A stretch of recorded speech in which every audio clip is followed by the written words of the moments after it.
즐거움을 아는 당신. 당신을 만나서 좋았습니다.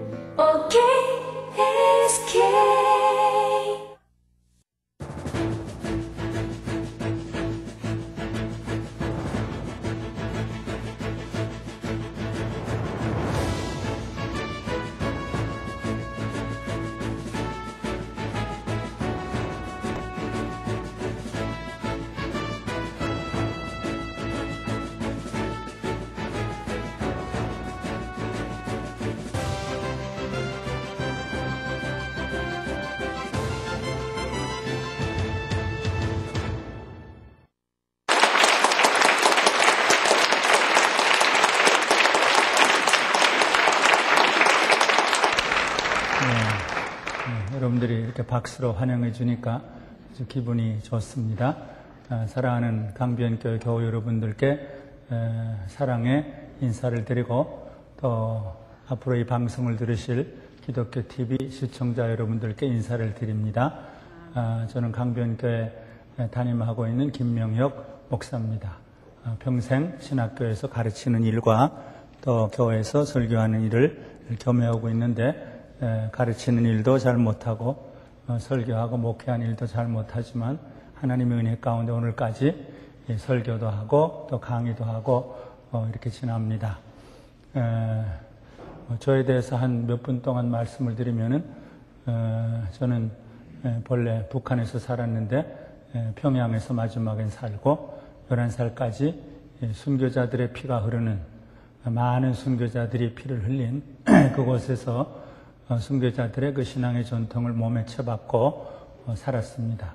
11살까지 있다가 신앙의 자유를 누리기 위해서 또 주일 성수의 자유를 누리기 위해서 38선을 넘어서 아버지는 감옥에 계셨고 목사님이셨는데 신의주 제2교회에서 한경진 목사님과 목회하셨고 그 다음에는 평양 성박교에서 목회하시다가 감옥에 들어가신 아버님과 어머님 또 세 동생을 두고 38선을 넘어서 남한에 왔고 그러나 하나님의 은혜로 부모님이 있는 사람들보다 더 많은 축복을 누리면서 서울중학교, 고등학교, 대학교를 마치고 미국에 와서 12년 동안 공부하고 와서 목회와 신학교육 그리고 특별히 선교, 특별히 세계에 흩어져 있는 많은 어려운 사람들에게 사랑의 손길을 펴는 이런 일도 할 수 있게 된 이 모든 것이 사도 바울이 고백한 대로 나의 나 되는 것은 하나님의 은혜인 것을 고백하지 않을 수밖에 없습니다.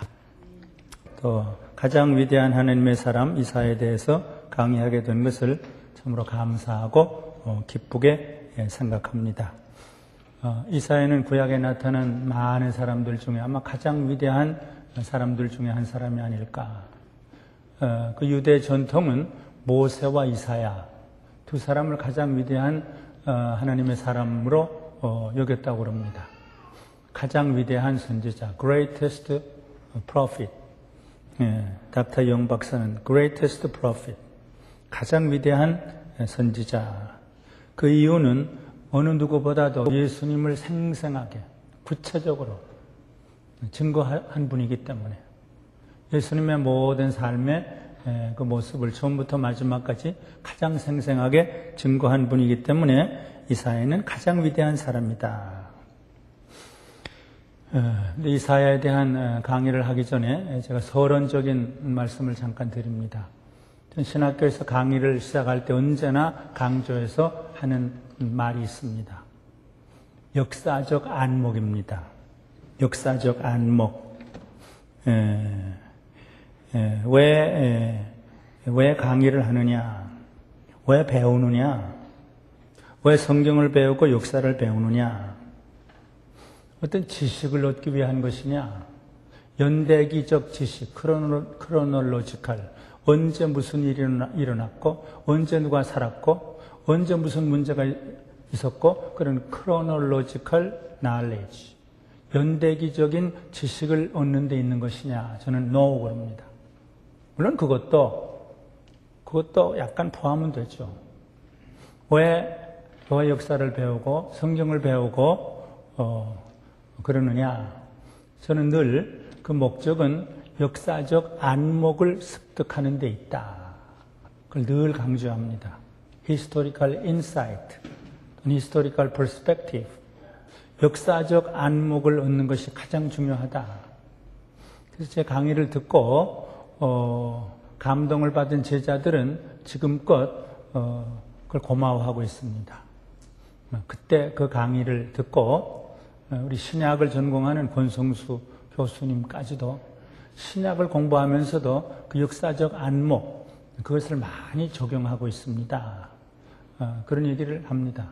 아마 한국 사람만큼 역사적 통찰력, 역사적 안목이 부족한 사람들이 있을까?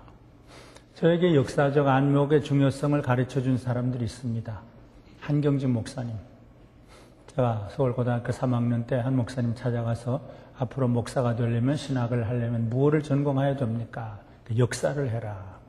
그분은 사실 프린스턴을 졸업하고 예일대학에서 박사과정에서 역사를 전공할 예정이었습니다. 폐교력 3기로 다 포기하고 하나님 앞에 항복하고 돌아와서 신의주에서 목회를 했는데, 한경진 목사님의 지도, 둘째는 한철아 박사님의 지도. 물론 제가 물리대에 들어가서, 서울대학교 들어가서 역사를 공부했지만 공부하고 나니 매우 불만스러웠습니다. 지식 전달적인 그런 강의였습니다. 노트를 받아 쓰고. 그러나 한철아 박사님의 강의를 들으면서 공부는 이렇게 하는 거다. 연구하고 발표하고 생각하고 리서치 중심으로.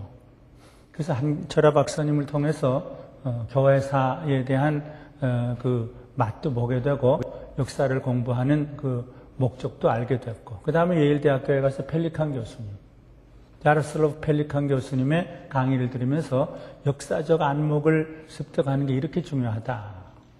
그러나 저에게 가장 깊은 역사적 통찰력을 저에게 가르쳐준 분은 354년, 주 354년에 태어나서 430년의 세상을 떠난 북아프리카에 살았던 성 어거스틴. 성 어거스틴 기독교 역사 철학을 완성한 분이다. 이렇게 얘기를 해요. 기독교 역사관을 완성한 분이다. 그분의 세상을 보는 눈, 교회를 보는 눈, 현재와 미래와 과거를 보는 눈이 보통 사람과 달랐습니다. 저는 그 어거스틴을 공부하는 것이 너무나 감사한 일이다. 제가 쓴 이 초대교회사 형성, 초대교회사 첫머리에 제가 이런 말을 했습니다. 교회사를 연구하는 목적이 무엇인가? 교회사를 연구하는 목적이 사건에 대한 연대기적 지식을 습득하는 데 있는 것은 아니다. 첫말이에요. 어느 해에 무슨 사건이 일어났고 어느 해에 무슨 문제가 있었다는 연대기적 지식을 습득하는 데 있는 것은 아니다. 교회사를 연구하는 궁극적 목적은 역사적 안목을 습득하는 데 있다. 즉 과거의 역사에서 내 모습을 발견하고 과거의 역사에서 내 문제를 발견하고 오늘을 살아가는 나의 삶의 지혜와 용기와 통찰력을 얻는 데 있다. 이렇게 시작을 합니다. 이걸 쭉 설명을 합니다. 며칠 동안 설명을 합니다. 성경을 공부하는 목적도 마찬가지입니다. 사건만은 우리에게 별 도움이 안 됩니다. 그 사건을 통해서 또는 과거의 인물을 통해서 역사적인 통찰력, 안목을 얻는 데 있습니다.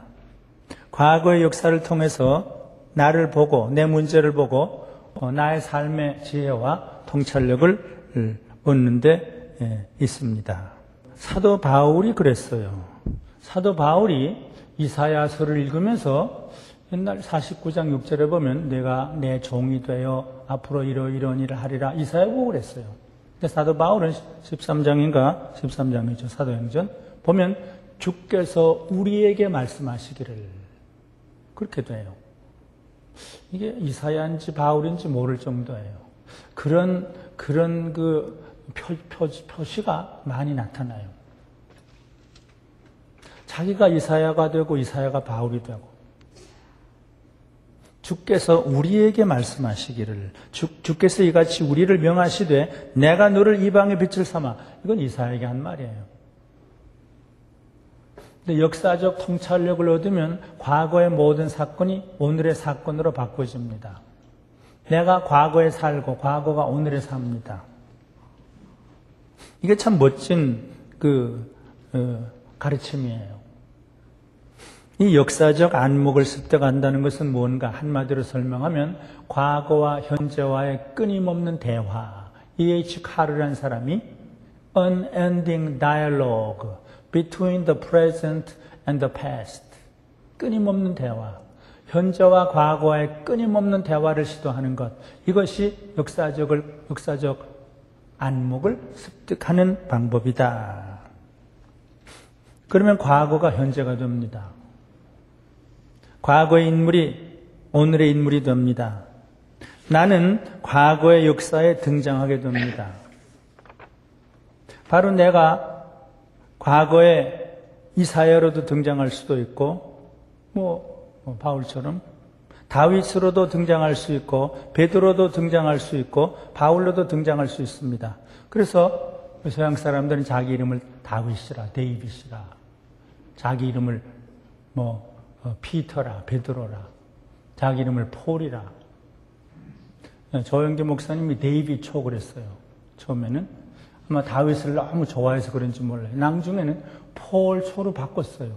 아마 암만 생각해도 바울이 더 좋았던 것 같아요. 그 이름을 짓는 걸 봐서도 알 수 있죠. 과거가 오늘이 되고 내가 과거에도 살고 오늘도 살고. 이제 이런 전제하에 이런 하나의 서론적인 이해하에 이사야를 또 봐요. 이사야를 박물관에 있는 무슨 어떤 도서관에 있는 그런 사람이 아니다. 나와 대화하는 사람이다. 나에게 말하는 사람이다. 이런 그런 의식을 가지고 이사야에 대한 얘기를 시작합니다. 아까 얘기한 대로 이사야는 가장 중요한 인물, 가장 위대한 선지자, 메시아의 오심과 그의 사역과 그의 죽으심과 부활과 승천과 메시아를 통해서 도래할 그런 새로운 세계를 어느 사람보다도 생생하고 구체적으로 증거한 사람이기 때문에. 그래서 이사야는 많은 사람들에게 영향을 미쳤습니다. 복음서 저자들이 인용한 구약 중에 아마 가장 많이 인용한 말씀이 이사야일 것 같아요. 바울도 그래요. 예수님도 그랬어요. 빌립 집사도 그랬어요. 수많은 신약의 인물들에게 깊은 감동과 영향을 미친 사람이에요. 여기 요한복음 12장 38절에 보면 이는 선지자 이사야의 말을 이루려 하심이라. 예수님을 얘기하면서 이건 이사야가 한 말을 이루려 함이라. 예수님을 가장 잘 알았던 요한의 증거예요. 또 요한이 또 계속해서 말해요. 이사야가 이렇게 말하는 것은 주의 영광을 보고 주를 가리켜 한 말이라. 사도 요한이 예수님의 영광을 지금 말하면서 이사야를 자꾸 인용을 해요. 그렇게 이사야가 후세 사람들에게 영향을 미쳤어요. 사도 바울도 그랬어요. 로마서 9장에 보면 이사야가 이스라엘에 관하여 외치되 cry out 외쳤다. 이사야가 이스라엘에 관하여 외치되 그러면서 또 설명을 해요. 또 이사야가 미리 말한 바 이러이러한 말과 같으니라. 이것도 또 바울의 로마서 29장. 에디오피아 여왕 간다게의 내시가 예배하러 예루살렘에 왔다가 돌아가는데 병거를 타고 선지자 이사야의 글을 읽더라. 그게 공연이 나올까요? 빌립에 가서 그 무슨 책입니까? 이사야의 책이에요. 이사야의 책을 들고 53장을 펴주는 거예요. 그 말씀을 읽고 듣고 에디오피아 내시가 무릎을 꿇고 세례를 받아요. 신약 성경의 저자들뿐만 아닙니다. 이사야는 초대교회 교부들, 저는 초대교회 교부들을 전공을 했어요. 교부들 중에 마지막 교부는 어거스틴이지만 초대교회 저스틴, 마터, 이레니우스, 터툴리안, 키프리안. 이 사람들은 초대교회에서 예수님이 메시아다. 기독교는 참 종교다. 기독교의 우월성과 기독교의 정당성과 탁월성, 예수 그리스도의 메시아성을 증거하면서 제일 많이 인용한 성경이 이사야예요. 제가 예일대학교 펠리칸 교수님 아래서 석사학위 논문을 썼는데 그 내용이 바로 이 내용이었습니다. 저도 그때 도무지 그런 생각을 할 수도 없었어요. 글을 읽다 보니까 어떻게 저스틴이 이사야의 글을 이렇게 해석을 했을까? 어떻게 이레니우스가 터툴리안이 키프리안이 이렇게 해석을 했을까? 그게 공통점이 있더라고요. 그 당시에 어떤 테스티모니아라는 그런 컬렉션, 그런 컬렉션, 집합된 그런 어떤 문서가 있었는데 그 문서가 바로 이사야가 예언했던 것을 이렇게 설명을 했어요. 근데 초대교회 교부들이 그걸 따서 기독교의 정당성, 예수님의 메시아성을 증거하면서 이사야서를 인용해요. 뭐 핸델에게도 영향을 미치죠. 메시아의 그 많은 가사가 이사야로부터 왔습니다. 위로하라, 내 백성을 위로하라. Comfort ye my people. Comfort ye my people. 우리를 위해 한 아기가 나셨다. Unto us a son is given. Unto us a child is given.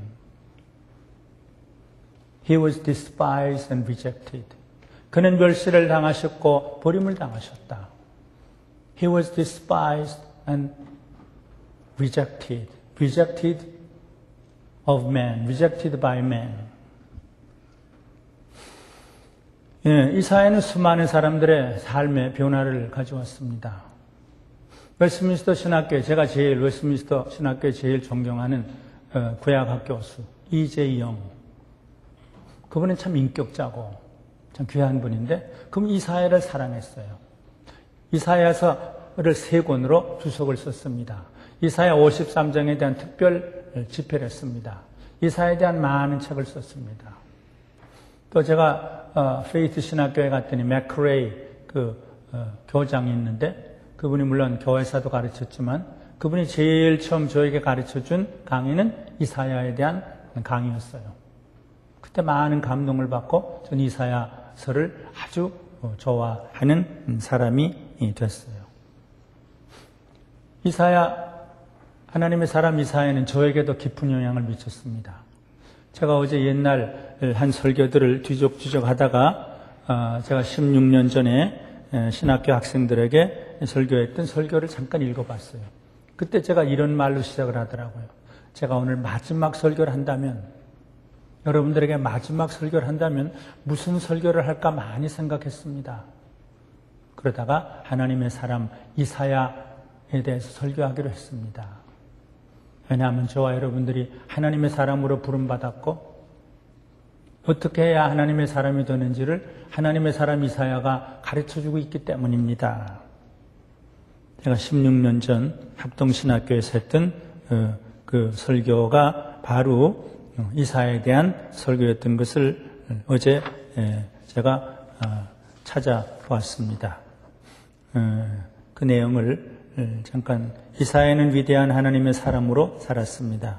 구약의 사람들 중 메시아를 가장 분명하게 묘사하고 가장 힘있게 증거한 사람이었습니다. 순교를 당하기까지 사명에 충성한 사람이었습니다. 저는 구약 성경 중에서 시편과 함께 이사야서를 가장 좋아합니다. 복음과 은혜가 어느 책에서보다 충만하게 나타나기 때문입니다. 이사야가 어떻게 위대한 하나님의 사람이 되었습니까? 저는 본문에서 이사야 6장에서 4가지 비결을 발견합니다. 그리고 4가지를 설명을 했어요. 그 설교를 봤더니 이사야는 첫째, 하나님을 만나는 생생한 체험을 한 사람이었습니다. 이사야는 둘째, 하나님 앞에서 자기의 죄를 철저히 고백하는 회개의 체험을 한 사람이었습니다. 이사야는 셋째로 하나님의 목소리를 분명하게 들은 사람이었습니다. 이사야는 넷째로 하나님의 음성에 응답하고 순복한 사람이었습니다. 이사야는 빌리 그레암 박사의 딸 안 그레암 로츠에게도 깊은 영향을 미쳤어요. 제가 2000년 7월 31일 2000년 7월 31일 암스테르담에서 열린 빌리그레암 전도대회 때 그의 딸 안 그레암 로츠가 설교를 했는데, 이사야에 관한 설교를 했는데, 그때 제가 얼마나 깊은 감동을 받았는지 몰라요. 그 설교를 잊을 수가 없어요. 그 설교를 듣고 또 들었어요. 감동과 영감이 넘치는 설교였어요. 제가 들은 수많은 설교들 중에 아마 가장 감명 깊게 들은 설교가 아닐까. 물론 그레암 로츠 여사의 영성 때문이기도 하지만 그 영성이 어디서 왔을까? 이사야의 영성에서 온 것이 아닐까? 원천적으로, 근원적으로 이사야에게서 온 것이 아닐까? 이사야가 체험했던 하나님을 로츠 여사도 체험했고, 이사야가 체험했던 그 처절한 회개를 로츠 여사도 체험했고, 이사야가 들었던 주님의 음성을 로츠 여사도 들었고, 이사야가 받았던 복음 전파의 그 사명, 전도 열정, 그것도 로츠 여사도 받아서 그렇게 된 것이 아닐까, 그런 생각을 해봅니다. 그래서 한 그레암 로츠 여사의 그 설교를 근거로 이사야가 어떤 사람이었는가, 초기의 이사야, 후기의 이사야는 그 다음 시간에 하고, 초기의 이사야가 어떤 사람이었는가. 사람은 늘 초기, 후기 좀 달라집니다. 초기도 중요하고 후기도 중요해요. 초기도 바로 시작을 해야 되고 후기는 더 성숙해야 되죠.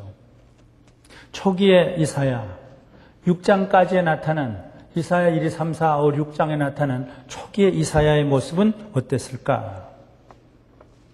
그래서 그 안 그레암 로츠의 그 설교를 근거로 이사야의 초기의 모습을 이제 생각을 해보겠는데, 그 안 그레암 로츠가 그 설교 시작하기 전에 했던 그 설교를 잠깐 여러분들에게 들려드리겠는데, 그 내용을 다 지금 들으라고 그런 건 아니고, 그 안 그레암 로츠 여사의 그 영성을 여러분들이 느끼기를 바라서 하는데, 그분은 책을 읽는 게 아닙니다. 머리에 있는 지식을 전달하는 게 아닙니다.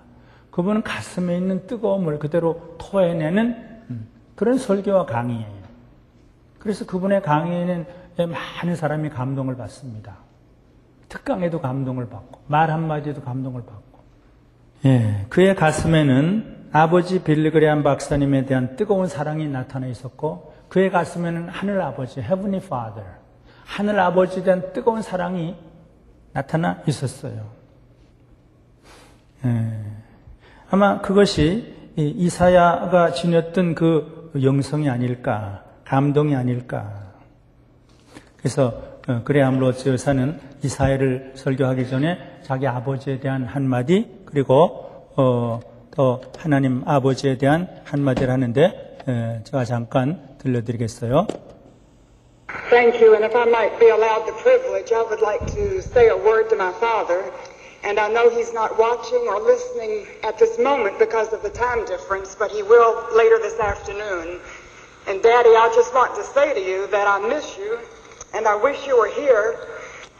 예, 아버지에 대해서 한 말씀 드립니다. 그래, 지금 바로 시간 차이로, 지금은 제 설교를 들을 수 없지만 몇 시간 후에는 위성으로 들을 수 있죠. I miss you. 아버지 없어서 섭섭합니다. 모든 사람들이 아버지 생각하고 있습니다. And I love you. Everybody in this great hall commits ourselves to pray for you, that God would strengthen you with might in the inner man and restore you to health and ministry.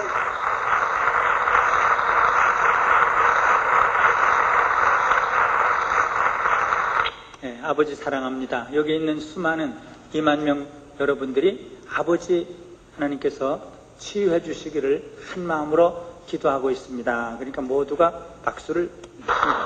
And I would like to say a word to my heavenly Father, 그 다음에 하늘에 계신 아버지께 한 말씀 하고 싶습니다. who is watching and listening at this moment. 그 하나님도, 그 우리 아버지뿐만 아니라 하나님도 나를 지금 보시고 내 설교를 듣고 계십니다. Would you pray with me, please? 같이 기도하십시다. And Father, I bow before you and just would say, I need help. 그냥 아버지, 내가 아버지의 도움이 지금 필요합니다.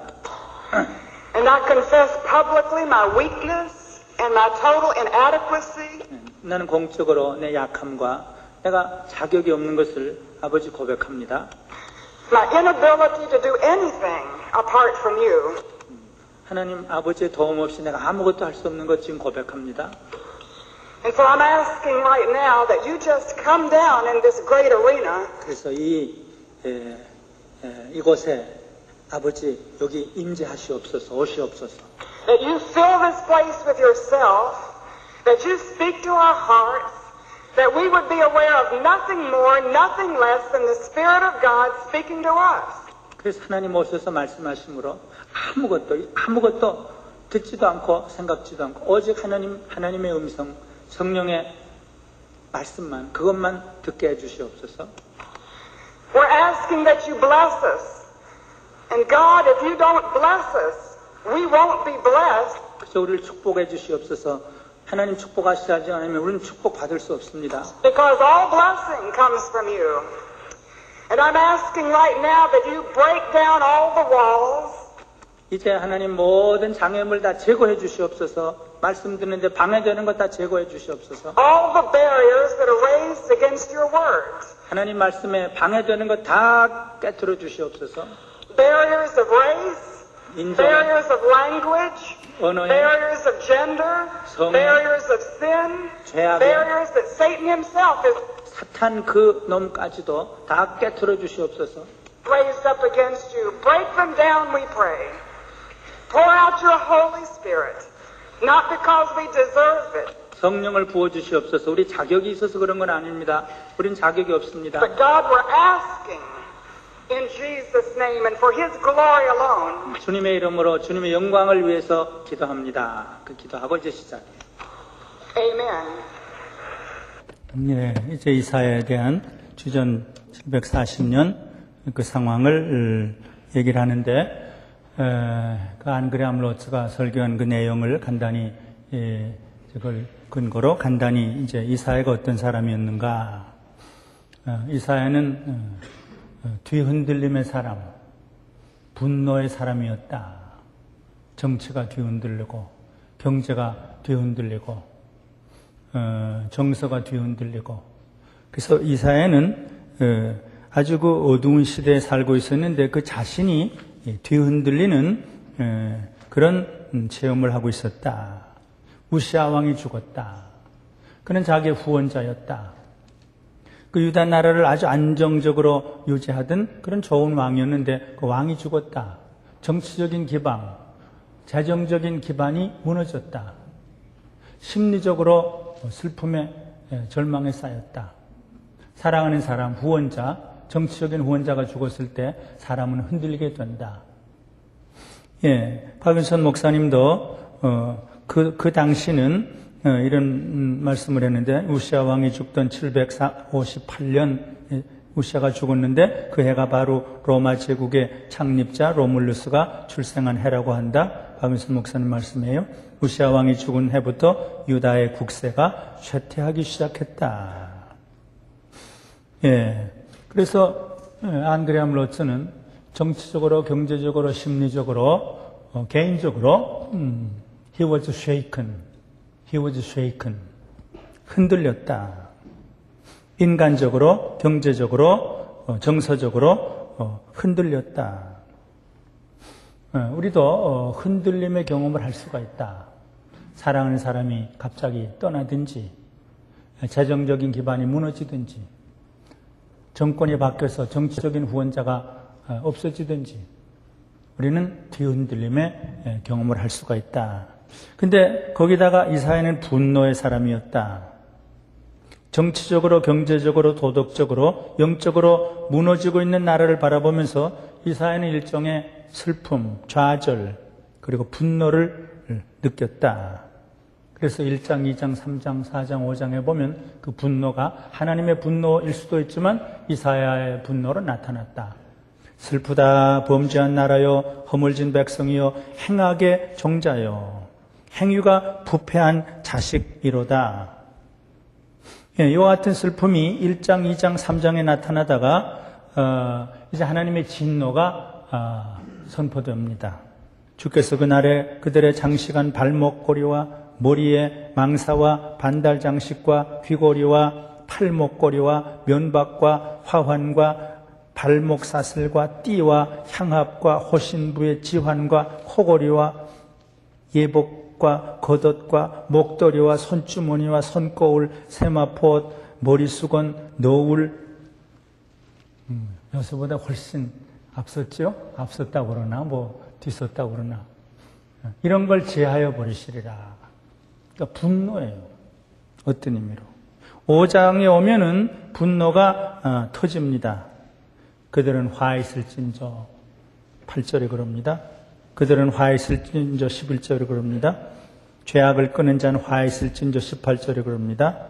그들은 화 있을진저 20절에 그럽니다. 그들은 화 있을진저 21절에 그럽니다. 그들은 화 있을진저 22절에 그럽니다.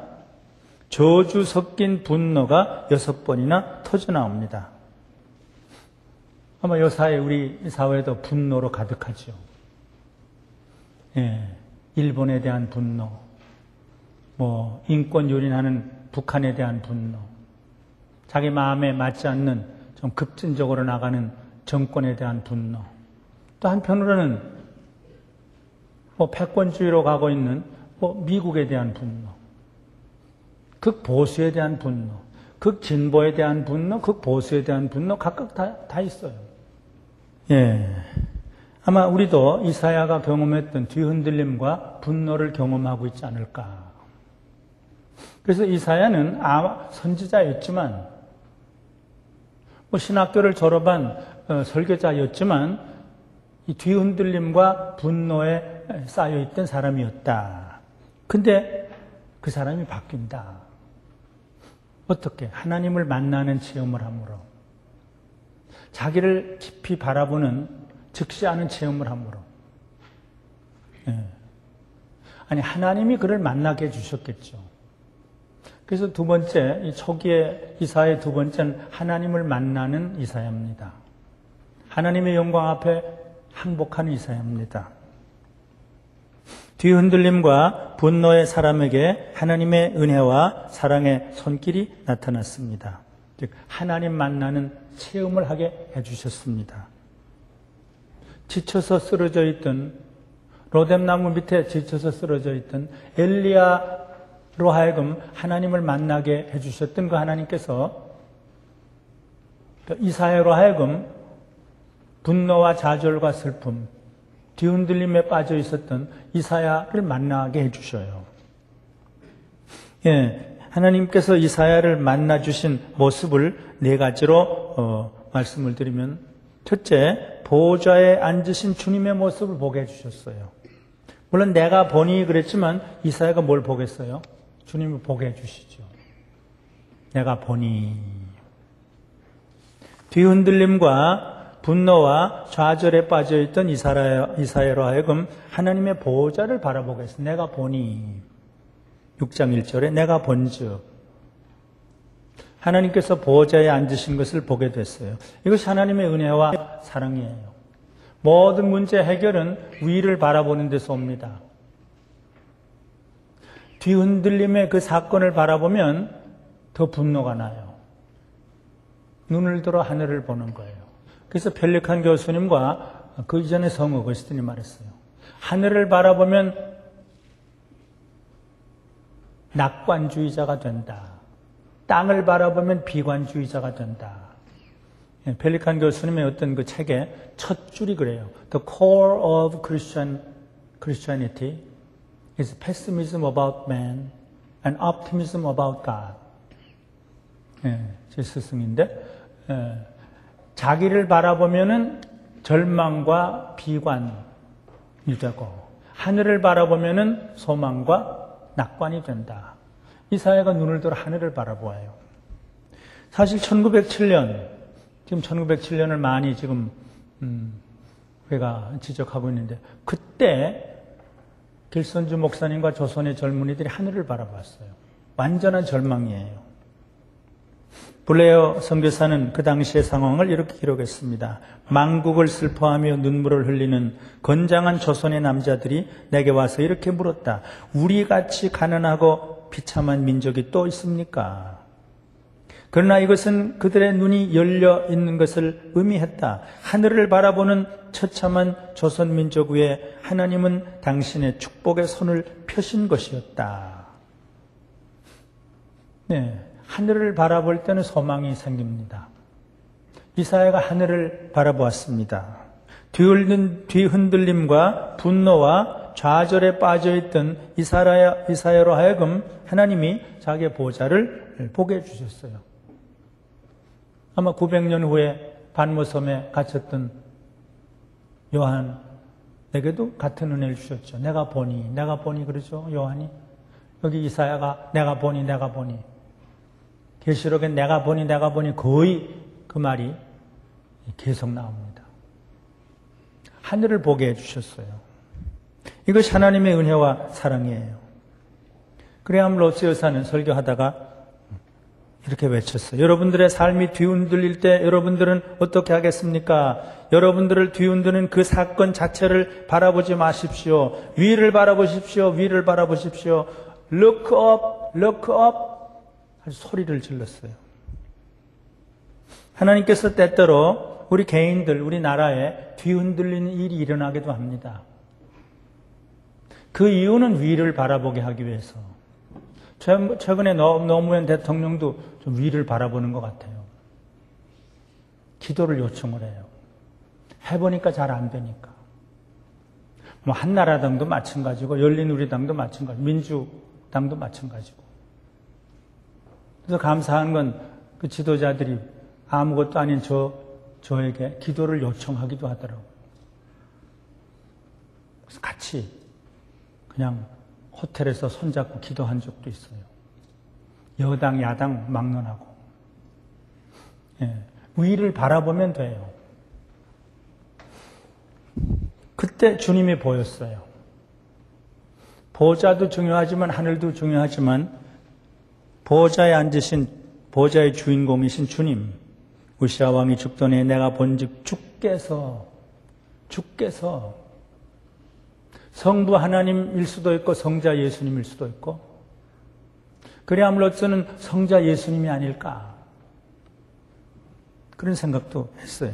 내가 본즉 주께서 높이 들린 보좌에 앉으셨는데 하나님의 영광을 체험했습니다.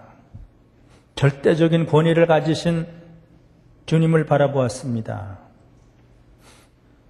여기 세 가지 모습을 볼 수가 있어요. 높이 들린 분, 그분보다 더 높은 분은 우주에 없는 분, 부시 대통령보다도 푸틴 대통령보다도 로마 황제보다도 그 이상 높은 분은 없는 분, 높이 들린 보좌. 그 다음엔 그 영광이 성전에 가득했다. 그분은 청와대 화이트하우스에 임하는 분이 아니라 비록 자그마한 교회, 성도들이 있는 것, 성전에 임하는 분, 천사들의 찬양을 받으시는 분. 그래서 온 땅이 뒤흔들린 것을 경험했어요. 국회가 찬양할 때, 대통령이 찬양할 때 청와대가 정치 싸움으로 흔들리는 건 아니고 성령의 역사로. 그 다음에 하늘을 바라보고 주님을 바라보고 주님의 영광을 바라보고 그 다음에 자기를 바라보게 돼요. 자기를 바라보게 하셨죠. 우리는 스스로 볼 수가 없어요. 베드로가 어떻게 자기를 보았겠어요? 주님이 보게 하시니까 나는 죄인입니다. 나를 떠나서서. 사도 바울이 그렇게 자기를 볼 수 있었겠어요? 주님이 보여주시니까 나는 죄인 중에 괴수입니다. 이사야 스스로가 자기를 보았습니다. 자기를 볼 때 터져나온 말이 화로다 나여, woe to me 였어요. 5장에서는 woe to them 이었어요. 6번이나 woe to me, 화로다 나여. 걸어가신 주님 앞에 설 때 우리 입에서 튀어나오는 말은 화로다 나여입니다. 그들이여가 아닙니다. 나여입니다.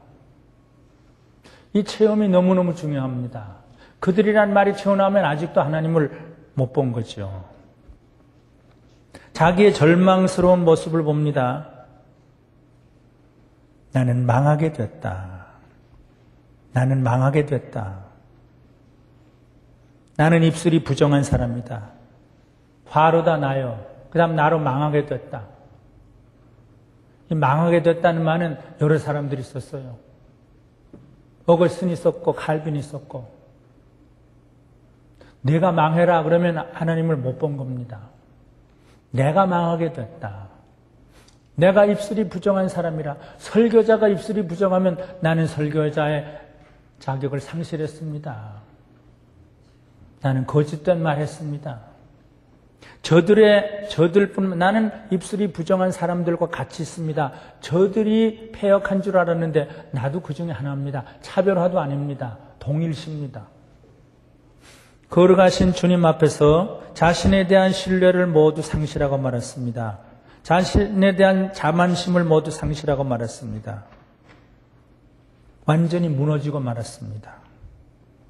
나는 입술이 부정한 사람입니다. 설교할 자격이 없습니다. 부정한 백성들과 내가 다름이 하나도 없습니다. 나는 입술이 부정한 백성 중에 거하면서 만군의 여호와이신 왕을 배웠습니다. 그런데 아직도 살아있습니다. 모든 문제 해결은 하늘을 바라보고 주님을 바라보고 그리고 자기를 바라보는 데서, 자기의 허물을 직시하는 데서, 정치가도 마찬가지고 종교에는 말할 거 없고, 이 처절한 고백, 여기서부터 이제 제2기의 후기의 이사야로 태어나죠. 지금 우리에게 필요한 것은 제가 잘못했습니다. 내가 잘못했습니다. 이사야의 전통에 따라서, 어거스틴의 전통에 따라서, 길손주 목사님, 나는 아간과 같은 죄인이 올시다. 그 전통에 따라서 억지로라도, 어떤 사람은 뭐 억지로 그러냐? 요엘서에 보면 억지로라도 회개해라 그랬어요. 울지 못하면 우는 사람 데려다가도 좀 흉내라도 내라. 억지는 어거스틴이 말한 대로 처음에는 억지인데 시간이 가면 속에서 자발성을 유도하기도 해요. 무슨 뭐 억지로 회개하냐? 억지로 회개해야죠. 회개할 줄 모르니까. 제가 잘못했습니다. 그럴 때 하나님이 가만두시지 않고 죄를 씻어주셨어요. 피와 불로, 제단의 숯불로. 그때 스라비 하나가 화저로 단에서 취한 바 핀 숯을 손에 가지고 내게로 날아와서 그것을 내 입에 대니 가로되 내 입에 대며 이것이 내 입에 닿았으니 내 악이 제하여졌고 내 죄가 사하여졌느니라. 물론 그것은 고통의 경험이죠. 아픔의 경험이죠. 불이 입술에 닿는데 아프질 않겠어요? 아픔이 없이는 어떤 의미로 죄사함이 없습니다.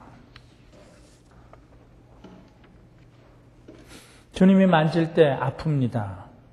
고통스럽습니다. 그저 다 편안하다, 좋다. 이거는 망하는 길로 가는 겁니다. 수많은 사람들의 고통과 아픔, 그걸 거쳐서 죄사함의 길로 갔습니다.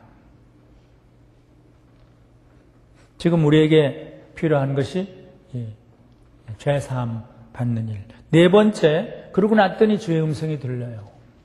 하나님의 탄식 소리가 들려요. 내가 누구를 보내며 누가 우리를 위하여 갈고.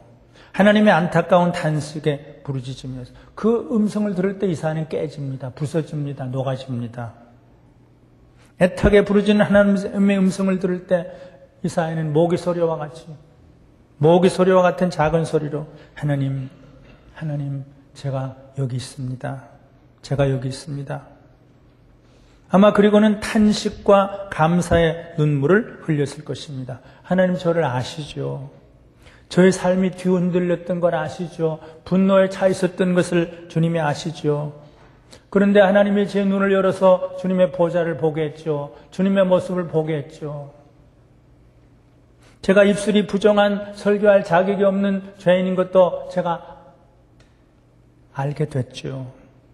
저는 설교할 자격이 없는 부정한 입술을 가지고 있다는 사실을 알게 됐습니다. 그러나 그때 주님이 제단의 숯불로 제 입술에 죄악을 태워주셨죠. 저는 자격이 없습니다. 그러나 만약 저 같은 것을 쓰실 수 있다면 주님, 제가 여기 있습니다. 아마 그리고는 통곡하며 울었을지도 모르겠어요. 이것이 이사야에게 주어진 하나님의 지극한 은혜와 지극한 사랑이었습니다.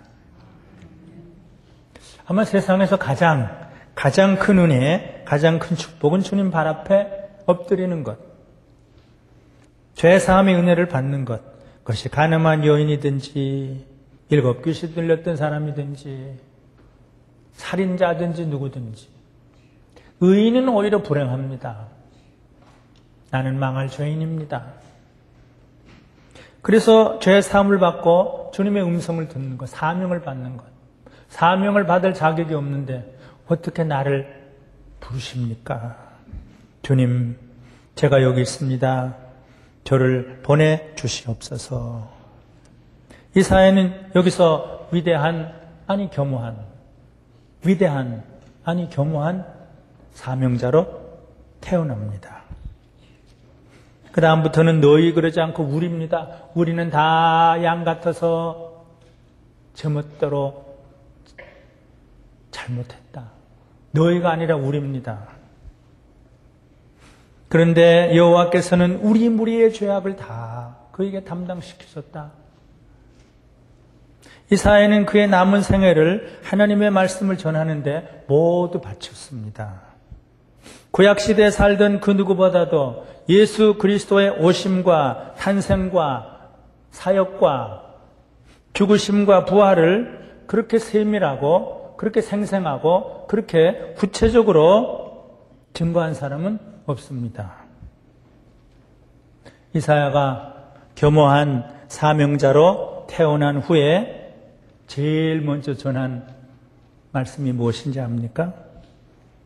7장에 보라, 처녀가 잉태하여 아들을 낳을 것이요 그 이름을 임마누엘이라 하리라. 800년 후에 천사가 요셉과 마리아와 양치던 목자들에게 전한 그 말을 먼저 전했습니다. 전설에 의하면 이사야는 하나님의 말씀을 전하다가 붙잡혀서 톱으로 켜서 죽임을 당했다고 합니다. 하나님은 은혜와 사랑의 하나님이십니다. 뒤흔들리던 사람, 분노의 사람, 어떤 의미로 저주를 퍼붓던 사람, 그 사람을 겸허한 사명자, 눈물이 있는 사람, 영성이 있는 사람, 사명에 불타는 사람, 죽음을 두려워하지 않는 사람, 오직 예수, 오직 메시아를 증거하는 그런 사람으로 만들어 주셨습니다. 분노에 차 있는 사람이 있습니까? 뒤흔들린 사람이 있습니까? 이사야를 우리에게 미리 보여주셨습니다. Look up, 위를 바라보아라. 주님을 봐라. 주님의 영광을 봐라. 그리고 주님의 빛에 비추인 너 자신을 바라보아라. 화를 당할 수밖에 없는, 망하게 된, 저주를 받을 수밖에 없는, 입술과 모든 것이 부정한 것으로 가득한 너 자신을 바라보아라. 그러면 주님의 치료하심이, 주님의 치유하심이, 주님의 사유하심이 임한다. 그 다음에는 눈이 열리고 귀가 열린다. 눈이 늘 감겨있는 사람, 귀가 늘 닫혀있는 사람이 있어요. 입이 늘 벙어린 사람이 있어요. 제가 일부러 저 십자가를 바라보라고 그러죠. 눈을 뜨세요. 귀를 열으세요. 입을 열으세요. 열어주소서 성령이신. 열어주소서. 눈은 주님을 보라고 있는 거고, 귀는 주님의 음성을 들으라고 있는 거고, 내가 누구를 보낼꼬? 입은 주여, 내가 여기 있습니다. 그래서 우리도 그렇게 돼야겠죠. 주님을 바라보고 또 자신을 바라보고 죄 씻음을 받고 주의 음성을 듣고 사명자로 달려가야 되죠. 주여, 제가 있습니다. 모기 소리 같은 소리를 해주죠. 베드로처럼 너무 큰 소리 할 필요는 없어요. 주여, 제가 여기 있습니다. 주님 저를 아시죠? 자기 여기 있는 것을. 그러나 주님 쓰실 수 있다면 저를 써주시옵소서.